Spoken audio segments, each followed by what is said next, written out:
So ito mga tiets, ibabahagi natin ngayon sa inyo yung number sign, yung tatak na BFFR B72. Okay? 73 pala ito, yung sa ibaba. So ito yung 73, yung 72 ay doon yun sa itaas. Dalawa kasi ito, B72 at saka B73. Okay? Ito yung B73. Okay, B73. Tapos yung sa ibabaw, B72. Dalawa kasi ito katiits, parehas na sign. BFFR, arrow, tapos dash. Yun, B-73. Okay? So, kung meron kayong mga idea kung ano bang meaning ng BFFR B73, pwede kayo mag-comment down below katiits, mag-suggest kayo ng inyong mga decoding kung ano ba yung meaning ng BFFR B73, because accordingly boxes na aabot hanggang 73 yung analysis ng ibang mga katiits natin na nakatingin dito sa sign na ito.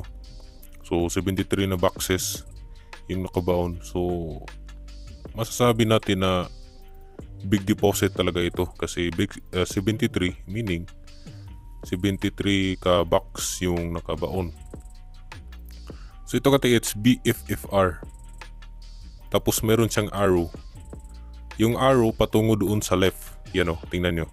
Diba patungo siya sa left. So ngayon, maraming treasure hunter yung naghukay doon sa arrow na direction. Diyan sa part na yan, sa unahan. So yung distansya niya mga 5 meters. So doon nila ginawa ng test dig. Pero opposite pala yung direction. Okay, nandito yung arrow, yun yung pinakasakto na nagtuturo doon sa pinagbaunan. Okay, arrow pointing to the right side. Okay, hindi dito sa left. Okay, kumbaga yung arrow na yun ay mga panligaw. Okay, yung pinaka-arrow dito is yung R. Di ba meron yung R sa panghuli? BFFR B72. Yung arrow niya ay yung R. Yung R yung kanyang pinaka-arrow. Di ba sa RNAS na later katiits meron yung marang matulis. Okay, yun yung arrow. So dito sa part na ito, so malapit lang, nasa around ilang metro ba yan? 3 meters galing dito sa bato. So gilid pa rin ito ng creek. Okay, so paano ko nga ba ito nalaman na diyan nakabaon? Okay, so ginamitan na ito ng locator. So nagulat silang katiits dahil ibang direction yung tinuturo, hindi doon sa arrow. Di ba marin yung arrow? BFFR arrow patungo doon sa left, and then B-73. Okay? So ngayon, ibang direction yung tinuturo, hindi doon sa left. Dan doon sa right side. Okay? Kumbaga yung arrow, yun ay opposite direction. Okay? Opposite yung arrow, yung tinuturo niya doon sa left, pero nandoon pala sa right direction yung item. Okay, B73 meaning 3 meters yung distansya galing dito sa bato patungo doon sa unahan. So ito naman yung 72. Okay, you know. Ito yung BFFR B72. So yung layo nito galing doon sa 73 na sign, nasa around 50 meters. So sobrang layo. Okay, distansya talaga katiits. Pero sa iisang creek pa rin yung kanyang lokasyon. Okay? So yung nakalagay dito ay B72. So hindi na siya 73. So kumbaga iisang ano lang ito. Iisang item. Okay, kumbaga inihiwalay yung 73 doon sa ibaba inilagay, tapos yung 72 doon naman sa ibabaw. Okay, kumbaga iisang general lang yung nagutos dito o isang batalyon yung nagbaon dito.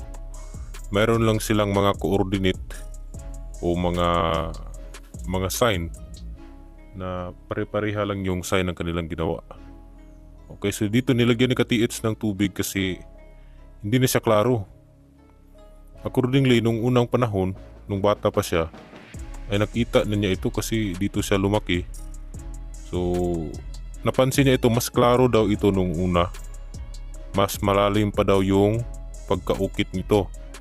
And then ngayon, lumipas yung ilang taon kasi yung bato ay buhay. Kapag buhay yung bato, yan ay tutubo. Okay, unti-unti ang lalaki. So, nung binalikan daw nito ni Katiits, naligaw siya. Sabi niya, nandito lang yun, ba't nawala? Ayun nga, kasi maraming lumot daw nung una yung binalikan nila ito. So ngayon, wala nang lumot. So pagbalik namin, hindi pa rin namin ito natuntun.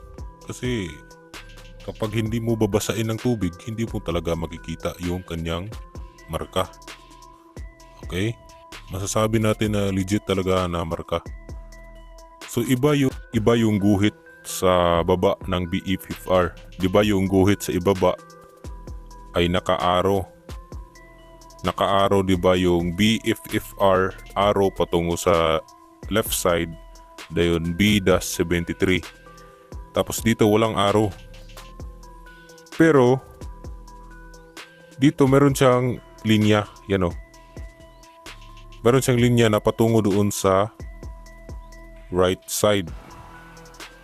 Pero the same pa rin ng posisyon ng pinagbaunan yung item dito. Nandito pa rin sa right side.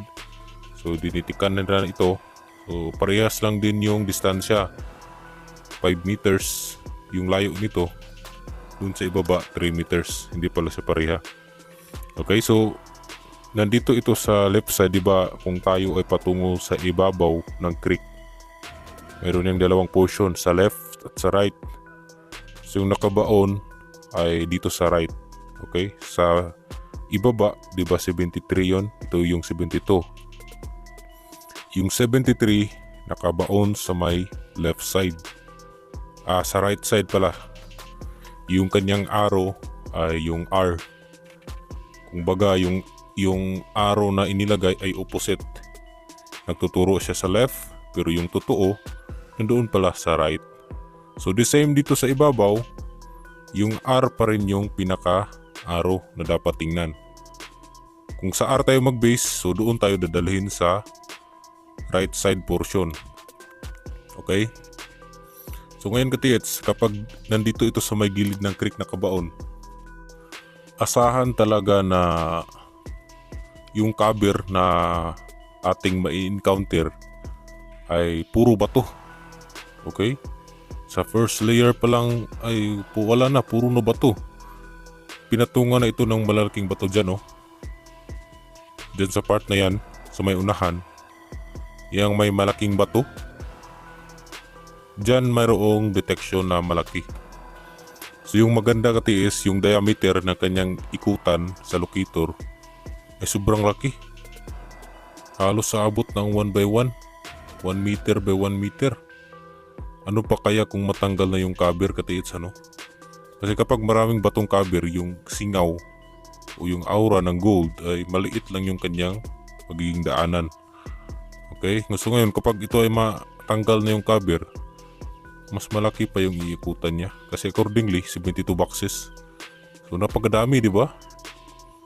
So ito ay nakaukit sa may malaking bato. So kahit sobrang lakas ng baha Katiits, hindi ito matatanggal.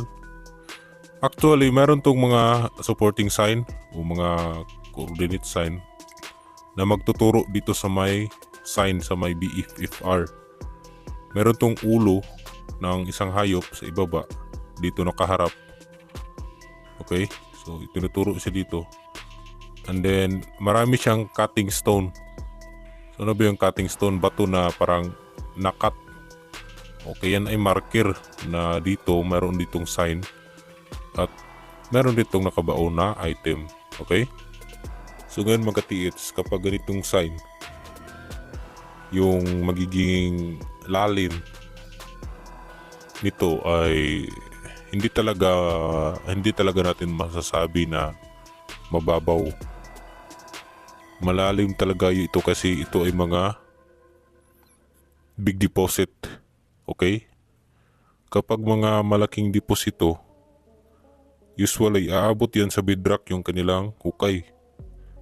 Kasi kapag sa bedrock na yan naabot, hindi na yan magalaw. Okay? Hindi na yan gagalaw kasi yan ay puro solid. Sinadya nila yan na magbaon sa bedrock kasi puro solido. Actually, yung paghukay nila, pagbaon nila, yung diameter o yung layout na kanilang ginawa ay sobrang laki yan.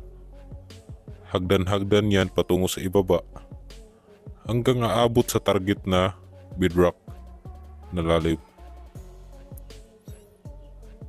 Yan ay mga vertical tunnel pa rin, pero yung ilan ay nakatunnel talaga.